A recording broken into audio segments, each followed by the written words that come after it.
नमस्कार दोस्तों, NI information में आपका स्वागत है। तो दोस्तों, आज मैं बात करने वाला हूं चीन के एक ऐसे प्लान की जिसकी मदद से चीन अपने पूर्वी पड़ोसी देश ताइवान के एक द्वीप पर कब्जा कर सकता है। जी हां, चीन का अगस्त प्लान। चीन के अगस्त प्लान से पहले हमें यह जानना बेहद ज़रूरी है, चीन ताइवान को क्यों अपना अभिन्न अंग मानता है, बावजूद इसके ताइवान एक स्वतंत्र लोकतांत्रिक राष्ट्र है। चीन तथा ताइवान के इतिहास पर एक नज़र। चीन में सन 1644 से 1912 तक चिंग राजवंश का शासन था। चिंग राजवंश के अंतिम दौर के राजा बहुत शक्तिशाली नहीं थे। इसकी कमजोरी का फायदा उठाकर जापान ने सन 1894-95 में चीन पर हमला कर दिया। इस युद्ध को प्रथम साइनो जापान युद्ध के नाम से भी जाना जाता है। इस युद्ध में जापान ने चीन के साउथ ईस्ट इलाके यानी आज का कोरिया, ताइवान तथा चीन के तटवर्ती क्षेत्रों पर कब्जा कर लिया। मैप में आप रेड सर्किल को स्पष्ट रूप से देख सकते हैं। 1912 से पहले चाइना यूनिफाइड नेशन नहीं था, यानी उस वक्त तक चाइना अलग अलग डायनेस्टी में बटा हुआ था। चीन को एक यूनिफाइड यानी अखंड देश बनाने के मकसद से चीन के एक प्रभावशाली नेता सान्यात सेन ने सन 1912 में कुओमिंटांग पार्टी का गठन किया। चूंकि सान्यात सेन को बहुत से छोटे बड़े राजवंशों को एक करना था, इसके लिए सान्यात सेन को धन तथा युद्ध सामग्री की जरूरत थी। इसके लिए सान्यात सेन ने कम्युनिस्ट पार्टी से गठबंधन कर लिया। कम्युनिस्ट पार्टी की वजह से सान्यात सेन को सोवियत संघ का सपोर्ट मिल गया। 1925 में सान्यात सेन की मृत्यु हो जाती है। तब तक बहुत से राजवंश को एक करने में सान्यात सेन सफल हो चुके थे। सान्यात सेन की मृत्यु के बाद उनकी पार्टी यानी कुओमिंटांग कम्युनिस्ट पार्टी तथा नेशनलिस्ट पार्टी में बंट गई। कम्युनिस्ट पार्टी को माओ त्से-तुंग तथा नेशनलिस्ट पार्टी को चांग काई-शेक लीड कर रहे थे। चूंकि दोनों पार्टियां अलग अलग सिद्धांतों पर बनी थी, इस वजह से दोनों पार्टियों में बहुत से मतभेद थे। लिहाजा दोनों पार्टियों का मतभेद ही चीन में गृह युद्ध का कारण बना। चीन में सन 1927 से 1950 तक गृह युद्ध चला। सन 1927 में चांग काई-शेक की पार्टी यानी नेशनलिस्ट पार्टी के कार्यकर्ताओं ने कम्युनिस्ट पार्टी के लाखों कार्यकर्ताओं को मौत के घाट उतार दिए। चीन में गृह युद्ध चल रहा था। मौके का फायदा उठाकर जापान एक बार फिर 1931 में चीन के एक बड़े भूभाग यानी मंचूरिया पर आक्रमण कर उसे अपने कब्जे में ले लिया। अब मंचूरिया पर जापान के लोग शासन करने लगे।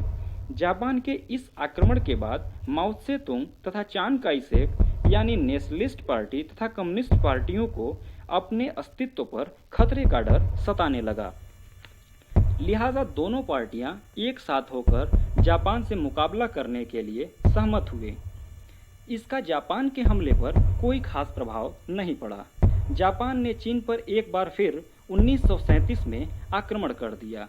इतिहास में इस आक्रमण को साइनो जापान द्वितीय साइनो जापान युद्ध के नाम से जाना जाता है। चीन भाग्यशाली था। 1939 में द्वितीय विश्व युद्ध की शुरुआत हो गई। अब जापान को टू फ्रंट वार करना पड़ रहा था। जहां एक तरफ जापान चीन से लड़ रहा था, वहीं दूसरी तरफ जापान द्वितीय विश्व युद्ध में संलिप्त था तथा 1941 में जापान ने अमेरिका के पर्ल हार्बर पर अटैक कर दिया। देखते ही देखते अगस्त 1945 में जापान पर परमाणु हमला हो गया। अब जापान बिना शर्त आत्मसमर्पण कर दिया। अब चीन का वह भूभाग जिस पर जापान का कब्जा था, वह चीन को मिल गया। चीन के कम्युनिस्ट पार्टी को सोवियत संघ तथा नेशनलिस्ट पार्टी को अमेरिका समेत पश्चिमी देशों का समर्थन हासिल था। चीन में एक गृह युद्ध अभी थमा नहीं था। एक बार फिर माओ त्से-तुंग के यानी कम्युनिस्ट पार्टी के कार्यकर्ताओं ने नेशनलिस्ट पार्टी यानी चांग काई-शेक के कार्यकर्ताओं को बुरी तरह से मारने लगे। लाखों नेशनलिस्ट कार्यकर्ताओं को मौत के घाट उतार दिए। इसके बाद 1949 में नेशनलिस्ट पार्टी को लीड करने वाले चांग काई-शेक समेत लाखों कार्यकर्ता चीन के मुख्य भूमि से 161 किलोमीटर पूर्व में स्थित एक आइलैंड जिसका नाम फार्मूसा था, वर्तमान का ताइवान, उस पर जाकर रिपब्लिक ऑफ चाइना के नाम से एक देश की घोषणा कर दिए। इधर सन 1949 में ही कम्युनिस्ट पार्टी के president Mao Tse tung mainland of China को पीपल्स रिपब्लिक ऑफ चाइना के नाम से एक देश घोषित कर दिए। माओ त्से-तुंग यह मानते थे मेनलैंड ऑफ चाइना अर्थात पीपल्स रिपब्लिक ऑफ चाइना ही ओरिजिनल चाइना है। रिपब्लिक ऑफ चाइना अर्थात Taiwan People's Republic of China का अभिन्न अंग है। ठीक ऐसा ही दावा नेशनलिस्ट पार्टी यानी रिपब्लिक ऑफ चाइना के प्रेसिडेंट भी करते थे।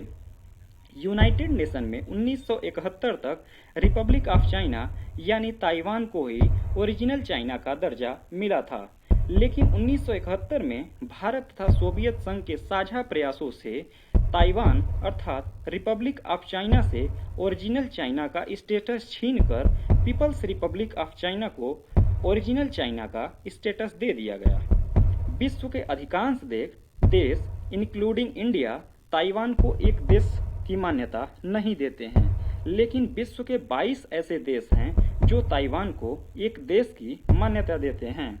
आज भी ताइवान यानी रिपब्लिक ऑफ चाइना एक स्वतंत्र लोकतांत्रिक देश है।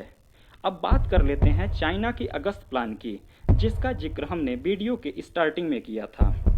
इस प्लान का खुलासा जापान समेत कई देश की न्यूज एजेंसी ने 2 महीने पहले ही कर दिया था। इस प्लान के तहत चीन ताइवान के प्रतास आइलैंड पर कब्जा करने का प्लान बना रहा है। यह द्वीप चीन के मुख्य भूमि से 300 किलोमीटर तथा ताइवान के दक्षिण पश्चिम में 445 किलोमीटर की दूरी पर स्थित है। इस द्वीप पर आबादी नहीं रहती है। इस प्लान के तहत प्रतास द्वीप को कब्जा करने के मकसद से चीन ने युद्धाभ्यास के नाम पर हजारों सैनिकों को उतार दिया है। इस प्लान की भनक लगते ही ताइवान ने एयरफोर्स को अलर्ट मोड में रखने के साथ साथ 200 मरीन कमांडो को प्रतास द्वीप पर किसी भी स्थिति से निपटने के लिए डिप्लॉय कर दिया है। प्रतास द्वीप को चीन डोंगसा द्वीप के नाम से जानता है। अगर आपको ये वीडियो पसंद आई हो तो चैनल को लाइक शेयर सब्सक्राइब जरूर करें। Thanks for listening.